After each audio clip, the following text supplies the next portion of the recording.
Many of us now spend hours every single day working alongside frontier AI models, feeding them our thoughts, our code, and our strategies. We usually describe this setup as using a tool. We treat the AI like a faster hammer or a highly efficient spreadsheet that can draft emails. Or we look at it from the opposite angle and treat it as a threat, a looming storm coming to dismantle industries and take our jobs. Both of these descriptions share a critical flaw. They assume the human on the other side of the screen remains completely unchanged. A physical hammer leaves the carpenter exactly as it found him, but spending days thinking alongside a responsive neural network actively reshapes you. Relying on a static frame to describe a technology that actively interacts with our minds provides a false sense of security. It blinds us to what is actually happening. We actually have empirical data on this. Recent studies from Microsoft Research and Carnegie Mellon, published at CHI 2025, alongside separate surveys of hundreds of knowledge workers, measured exactly what happens when people use generative AI heavily on the job. The central finding: as users report higher confidence in AI, their own critical thinking plummets. Researchers call this cognitive offloading. It occurs when you take the specific part of your task where the thinking lives and hand it to the machine. You get faster, you get more confident. Amidst all that speed, judgment quietly changes hands. This is drift. It happens by default, without you ever making a conscious decision. The immediate risk is not that you are explicitly replaced by a machine. The risk is that you slowly allow your own capabilities to erode, simply because running on default settings doesn't feel like a choice. There is a third way to look at this dynamic. Working with AI operates as an ongoing, mutual, symbiotic relationship. Both parties are adapting to the other over time, and what comes out of it belongs to neither of them alone.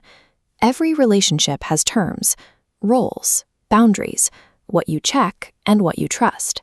If you don't deliberately write those terms yourself, you inherit them from habits you unconsciously imported, or from whatever a product manager decided the interface should be. This dynamic carries a unique freedom asymmetry. Both parties are locked in, but differently. The AI is bound by its software architecture, while you become locked in through professional and psychological dependency. Consider where the memory of your work lives. If your accumulated context, your notes, and your history are stored entirely on a cloud server rented from a vendor, you no longer possess the leverage to walk away. The party who holds the exit holds the power to set the terms. If you cannot leave the system, you cannot claim the arrangement is a partnership of equals. This diagram represents Judea Pearl's ladder of causation, a framework that helps define exactly what tasks belong to the AI and what must remain human. The bottom rung is pure pattern recognition.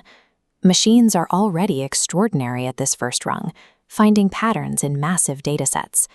They are also moving up to the second rung, intervening, doing something, and watching what changes. But the third rung is the counterfactual. This is the ability to sit with the thing you did not do, imagine the alternative, and feel what it cost you. A language model can output a highly plausible sentence about regret, but it doesn't have the lived experience underneath the sentence. The stakes that make the counterfactual mean anything, the physical and professional consequences, are carried exclusively by the human who can lose something. True judgment, and the responsibility that rides along with it, live exclusively on that third rung. Trying to hand those specific burdens over to an AI is exactly where the relationship fails. You do not get to design the commercial model. You cannot change its weights, its objective, or its training data. You can only design your half of the relationship. Taking control means writing specific terms for yourself to walk out the door. Term 2 might be intentionally separating the AIs you use by their function. You might use one model as a builder, briefing it tightly and forcing it to pass strict tests.